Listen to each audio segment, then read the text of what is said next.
Numbers 3. This is the account of the family of Aaron and Moses at the time the Lord spoke to Moses at Mount Sinai. The names of the sons of Aaron were Nadab the firstborn, and Abihu, Eleazar, and Ithamar. Those were the names of Aaron's sons, the anointed priests, who were ordained to serve as priests. Nadab and Abihu, however, died before the Lord when they made an offering with unauthorized fire before him in the desert of Sinai. They had no sons, so Eleazar and Ithamar served as priests during the lifetime of their father Aaron. The Lord said to Moses, "Bring the tribe of Levi and present them to Aaron the priest to assist him. They are to perform duties for him and for the whole community at the tent of meeting by doing the work of the tabernacle. They are to take care of all the furnishings of the tent of meeting, fulfilling the obligations of the Israelites by doing the work of the tabernacle.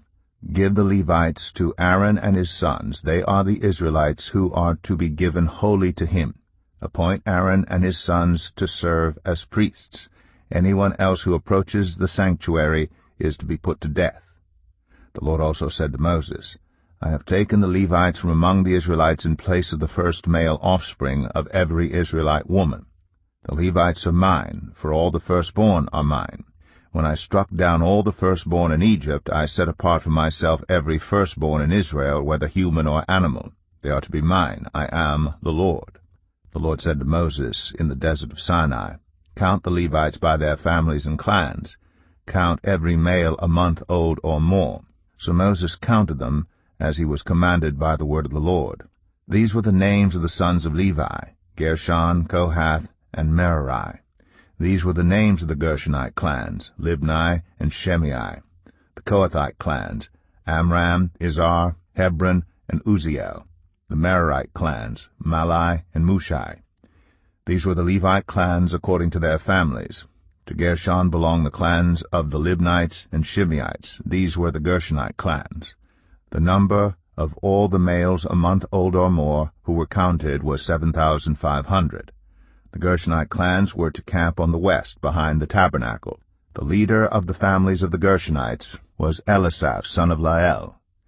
At the tent of meeting, the Gershonites were responsible for the care of the tabernacle and tent, its coverings, the curtain at the entrance to the tent of meeting, the curtains of the courtyard, the curtain at the entrance to the courtyard surrounding the tabernacle and altar, and the ropes and everything related to their use.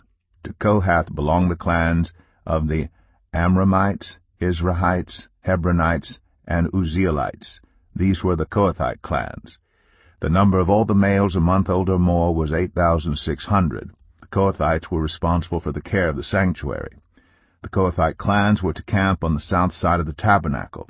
The leader of the families of the Kohathite clans was Elizaphan, son of Uzziel. They were responsible for the care of the ark, the table, the lampstand, the altars, the articles of the sanctuary used in ministering, the curtain, and everything related to their use.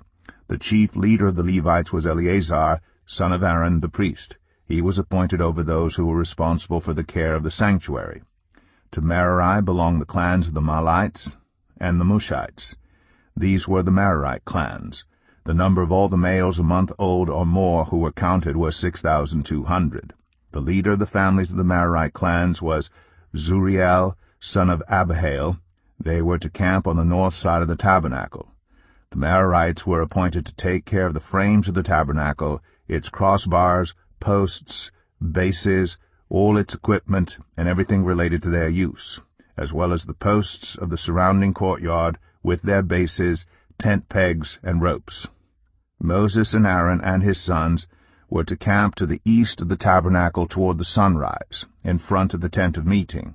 They were responsible for the care of the sanctuary on behalf of the Israelites.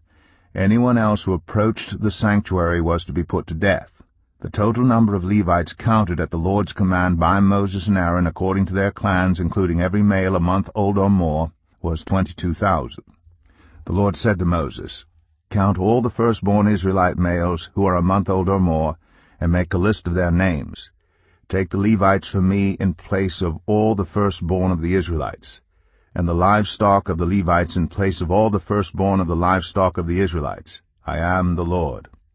So Moses counted all the firstborn of the Israelites, as the Lord commanded him. The total number of firstborn males a month old or more listed by name was 22,273. The Lord also said to Moses, "Take the Levites in place of all the firstborn of Israel, and the livestock of the Levites in place of their livestock. The Levites are to be mine. I am the Lord." To redeem the 273 firstborn Israelites who exceed the number of the Levites, collect 5 shekels for each one, according to the sanctuary shekel, which weighs 20 gerahs. Give the money for the redemption of the additional Israelites to Aaron and his sons. So Moses collected the redemption money from those who exceeded the number redeemed by the Levites. From the firstborn of the Israelites he collected silver weighing 1,365 shekels, according to the sanctuary shekel. Moses gave the redemption money to Aaron and his sons, as he was commanded by the word of the Lord.